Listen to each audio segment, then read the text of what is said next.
Nation political panel for this Monday. Nationally syndicated radio talk show host Michael Smerconish, who's also an MSNBC contributor. We have Jonathan Collegio, Republican strategist and communications director for the conservative group American Crossroads. We also have A.B. Stoddard, associate editor and columnist for The Hill. Good afternoon to all three of you. And Michael, let's start with you. I want to start with an interesting assessment from the Washington Post today, and you may have seen this as well. It reads, there are two sure signs a campaign is in trouble. The first is that it begins changing its strategy rapidly and erratically. The second is that it begins attacking its strategists fiercely and anonymously. So when you look at this here, Michael, given this description, do you think the Romney campaign is in trouble? Yes, I think they're in trouble, but not necessarily because of the discord. Richard, I've been involved in a lot of political campaigns on a local, state, and national level. Never one that was lacking in discord. They're very unique animals. It's a pressure cooker. It's for a definitive time period. You always have a lot of egos, and it goes with the territory that there'll be a lot of infighting that's taking place. The best campaign doesn't necessarily win with strategy alone. I think that the shortcomings thus far have been more candidate-focused. I mean, I hear all day long from people desperate to get rid of Barack Obama as president, but they're not warm and fuzzy about Mitt Romney. He's just failed thus far to engender passion toward of him as compared to in opposition to Obama. Jonathan, what is your thought amid all of these reports? If you had the ability to say, okay, let's change this one thing, what does the Romney campaign need to do today? Well, I think the story is overserved a little bit. The really important thing to look at here is the Gallup tracking poll over time. Not the polls earlier in the week that showed him ahead by 5 points, or the other ones that show Romney ahead by a couple of points. When you look at the Gallup poll over time, it's basically been unchanged since April 29th. So we've been locked in this kind of 5-point race with some blips here, some dips there. The 7-day tracking poll. Yeah, exactly, that tracking poll. And when you're in a campaign and you see what's happening under those numbers, where actually fewer people trust Obama, his handling of the economy now than they did back in April, so he's gotten that message forward that he's the candidate of the economy, and he has to change forward. He has to sharpen his message and broaden it to more people. And I think that that's really what you're seeing now in that campaign. They're not just talking about, are you better off 4 years now than you were 4 years ago on the economy, but it's also on debt, it's also on healthcare, it's on how we view our alliances in the Middle East. I think that they're going to have a broader message with some sharper kind of talking points in there. And more I think details. You'll see, more details. And I think it'll work over time.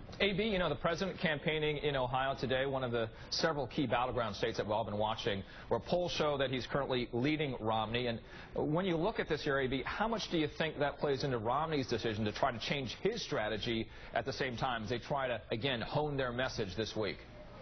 Well, Romney is only behind in Ohio. He's behind the most there, but he's behind in all the states where he wants to be ahead. Nationally, he's behind in the critical battlegrounds.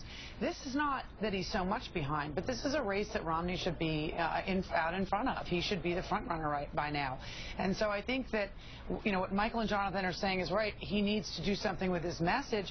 I don't think it really matters what's going on in that campaign. I think the candidate needs to take control, and he needs to sell a more enthusiastic and detailed vision for what a Romney presidency would look like, instead of complaining about what President Obama has done. He's an unpopular president with an unpopular record, and the public doesn't trust him on the economy, yet he's still ahead in the polls.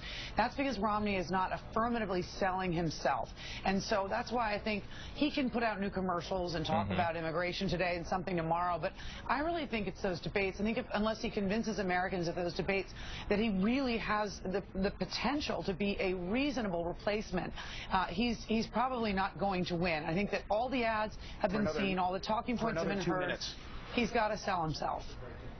Michael, if you could react to this, I also want to ask you about the article that came out today from Politico about the disorder. We were alluding earlier to how, again, Stuart Stevens seemed to be the focus of the Political article, looking at him making some very inappropriate decisions over time. It talks, in fact, about the chaos surrounding his Romney's acceptance speech and how it wasn't completed until days before he was set to deliver it. And, in fact, Politico saying that the hasty process resulted in a colossal oversight. What's your thought here? I wasn't surprised by it. I think the reporting of it, and I have great respect for Politico, is solid, but I think you could write that kind of a story about virtually any campaign, including the president's re-election effort. I think it's part and parcel of what goes on in a circumstance like this. I think the only other factor we haven't addressed, Richard, is that this situation in the Middle East is normally a trump card for the Republicans to thump their chests and be the party of national strength. Right. That model doesn't apply. I think that the president's strong suit is foreign policy in this campaign, and that's a problem for Governor Romney. Well, Jonathan, when you look at this, though, is there an opening here for the Republicans? Oh, absolutely. And I think that's why you see in the latest political article, not the one last night, but the new one message, they really want to be on top of not just, they feel like they've made the sale on the economy. And now this is an opportunity to start talking about other things, specifically about the Middle East and security issues, but also about the debt, also about health care. I think that they have an opportunity to broaden out, not only to talk about the failure of Obama on the economy, but also to present Romney on all these other issues. Hey, AB, I want to shift gears a little bit here. There was an interesting exchange on Meet the Press this weekend on Sunday. You may have seen it, concerning Romney's claim here that the Obama administration in its dealings with Israel and Iran has thrown the Jewish state under the bus. David Greger asking Israeli Prime Minister Benjamin Netanyahu the question about the governor's remark on Meet the Press, and take a look at this first. There's no bus, and we're not going to get into that discussion except to say one thing. We have a strong alliance, and we're going to continue to have a strong alliance.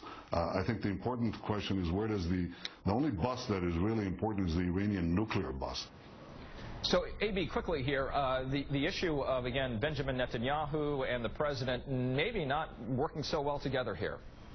It's a very challenging one for the president. Everyone knows from last week that Netanyahu was upset about the fact that he wasn't getting a personal meeting with the president, and they obviously do not have a good relationship. Everybody knows that, and the president has to take some blame for that. What is the challenge to Mitt Romney, as President Obama's challenged politically by this situation, is that he doesn't insert himself so much into this that he ends up being pushed into backing the prime minister in the rush to war or the ability of the Israelis to attack Iran or anything like that that could hurt him politically as well. A.B. Stoddard, thank you so much. Jonathan Collegio, Michael Smerconish, who had to leave for a little bit earlier in this segment. Thank you all three for your time today. Thank you. 1 year after the birth of the Occupy